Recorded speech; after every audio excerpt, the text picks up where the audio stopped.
To celebrate the launch of our club's new ancient rules, Age of Hannibal, this week on Little Wars TV, we're bringing you a special battle episode. This 6-foot by 4-foot tabletop is the great city of Carthage, where our players today are going to be refighting the final days of an epic 2-year siege that ended in the spring of 146 BC.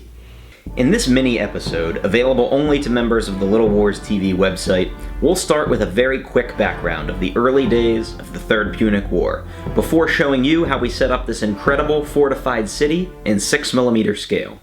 Finally, 3 of our players will get to the action, and refight the climactic end to a trilogy of tragic wars. Now let's go rewrite history.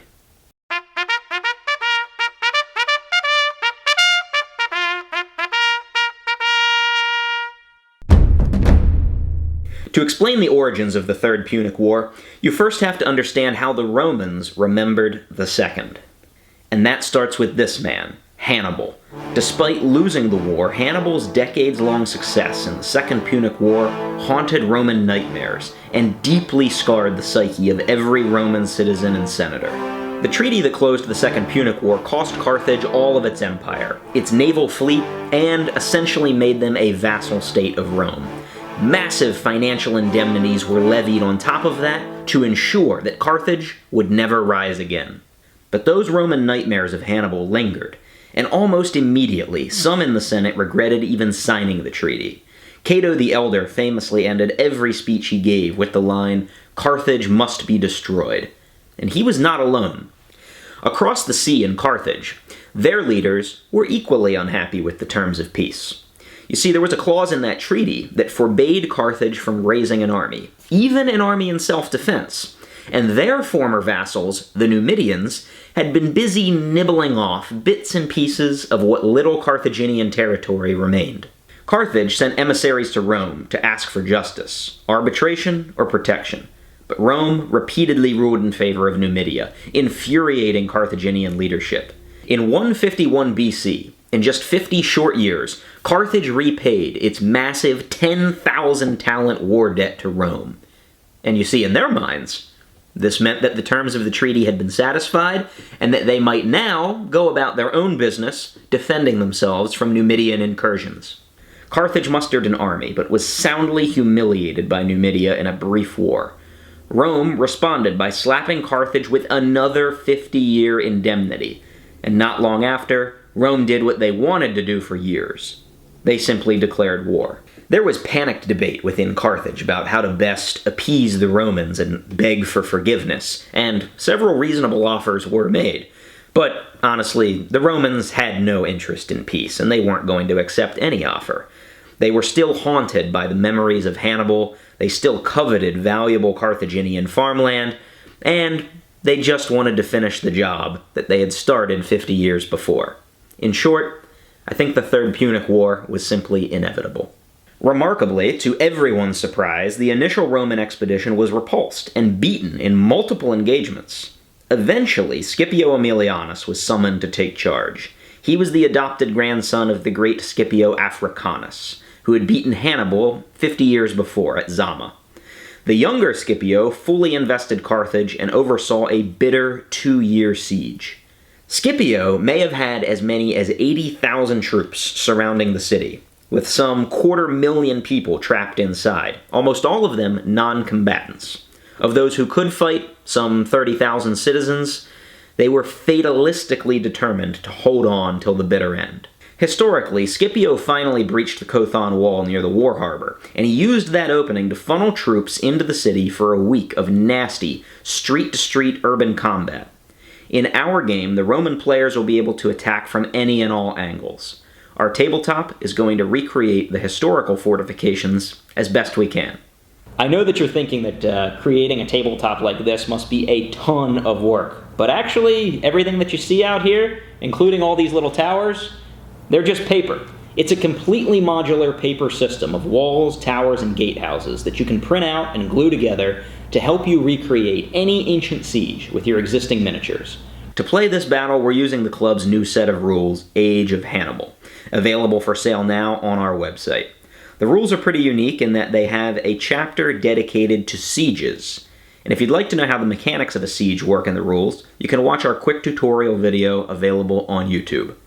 In this scenario, one base of 6mm models represents 1,000 formed infantry, or about 750 cavalry. The Carthaginians are heavily outnumbered, but they're manning perhaps the most fortified city in the ancient world. To narrate our 3-player wargame, I'm going to let Scipio Aemilianus take it over from here. This is, after all, his story.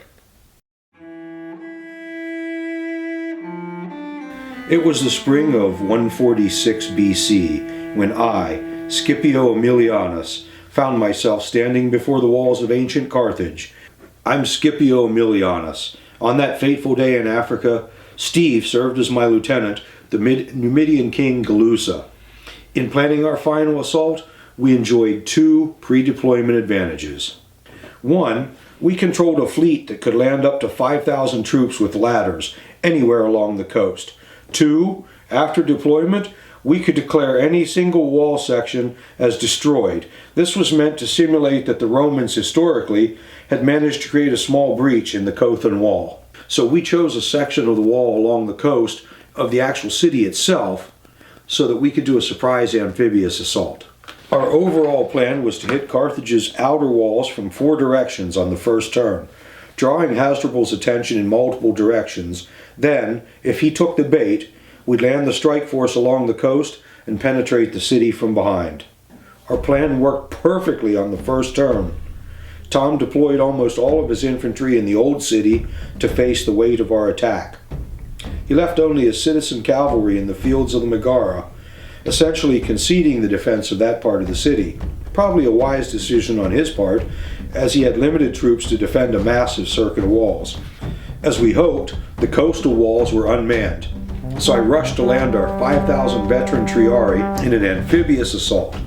We had a section of the wall mined and turned to rubble, but the rest of our troops carried ladders. Tom immediately started moving nearly 10,000 militia to counter our threat, but Steve and I directed the rest of our forces to hit the city from all angles. This prevented Tom from shifting too many of his men away from the gates. As we approached the gates with siege weapons, arrow fire from Carthage's towers burned one of our rams in front of the Thaspus gate, but Steve did manage to batter down the Thevesti gate. Okay, so you've got shooting, perhaps, with the onagers. 2 onagers that stand in the middle. So I have a +4 and 2 stands, and 8. Up to that point, at the end of turn 3, everything was going perfectly according to plan. That changed on turn 4. Tom's citizen cavalry put up an unexpected resistance and contained the breach in the outer gate. Steve's attack became pinned against the walls and bogged down into a bloodbath. So we roll another combat? Over on my end of the field near the war harbor, Carthaginian missile fire blunted my first wave of troops, and fierce combat on the walls repelled my ladders. Worse still, my amphibious assault force was now face to face with Tom's numerically superior infantry inside the city. By quickly shifting his limited manpower on interior lines, Tom managed to stem the bleeding and contain our breaches. He did well to ignore Steve's breach on the far western side of the Megara. While Steve's attack here was moving unopposed, he was simply too far away from the main fighting to be of much use at the moment. By the midpoint in the scenario, I finally managed to get troops over the walls in 2 areas of the old city, but furious counterattacks kept the Romans from advancing deeply into the city center. When the battle hangs in the balance, we Romans are fond of saying, "It's come to the Triarii." And so it came in our siege. When it seemed that our attack would bog down on all other fronts, the veteran Triarii ground their way, inch by inch, through the city. We drew closer and closer to the main citadel. Pressure on his other fronts left Tom unable to peel defenders away to help his militia. Ultimately, 10,000 hasty militia could not hold back my 5,000 veterans. On turn 8, we stormed the hill and burned the citadel. I watched the city burn and wept at the sight of the tragedy. Storming the city cost my army over 7,000 men. Carthage is destroyed. We hope you enjoyed this bonus mini episode. Playing the Siege of Carthage, playing siege warfare in the age of Hannibal, creates many opportunities for tactical situations and decisions, for a fantastic game. This scenario and others are available in our First Punic War scenario book, Over the Alps. If you go to our website, you can buy the paper terrain system for walls, towers, and gatehouses to play any siege, not just Carthage. And as members who registered for our free stuff page, you can download the city buildings for free. Go ahead and visit the website to get your free PDF and check out these tiny buildings, perfect for 6mm or even 15mm sieges.